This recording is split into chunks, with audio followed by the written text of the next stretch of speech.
बघा, आज महानगरपालिकेच्या निवडणुकीसाठी मी कोकणातून ठाण्यामध्ये आलेलो आहे आणि प्रभाग क्रमांक 12 मध्ये मी आज आहे.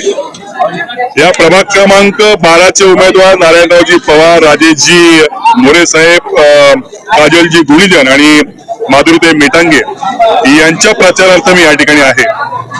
खर तर मी कोकणातनं इतिहास घडवून या ठिकाणी आलेलो आहे. भारतीय जनता पार्टी आणि शिवसेनेच्या युतीतनं आम्ही कोकणामध्ये 100% यश मिळवलेलं आहे.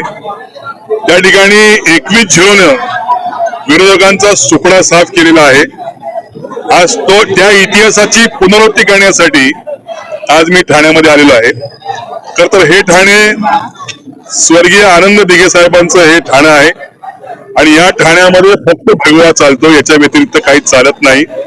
आज शिवसेना आणि भारतीय जनता पार्टीचा भगवा या ठिकाणी महानगरपालिकेवरती डवळानी फडकवण्यासाठी या ठिकाणी आलेला आहे.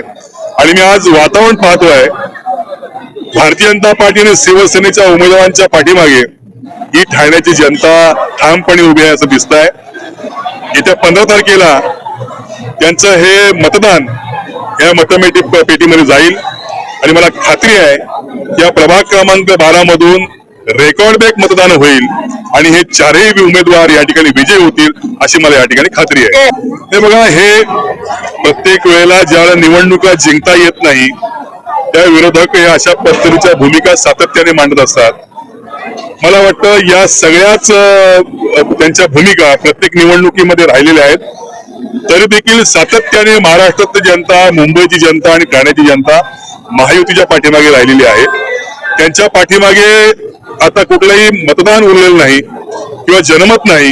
त्यामुळे वैफल्यग्रस्त अवस्थेमध्ये हे सगळे विरोधक आहेत आणि अशा पद्धतीच्या भूमिका ते वारंवार मांडत आहेत. परंतु महाराष्ट्रातली ठाण्यातली जनता विकासाला मत देते आणि काम करणाऱ्या कार्यकर्त्याच्या पाठीमागे ठामपणे उभे राहते. याची पुनरावृत्ती या ठिकाणी होईल अशी मला खात्री आहे.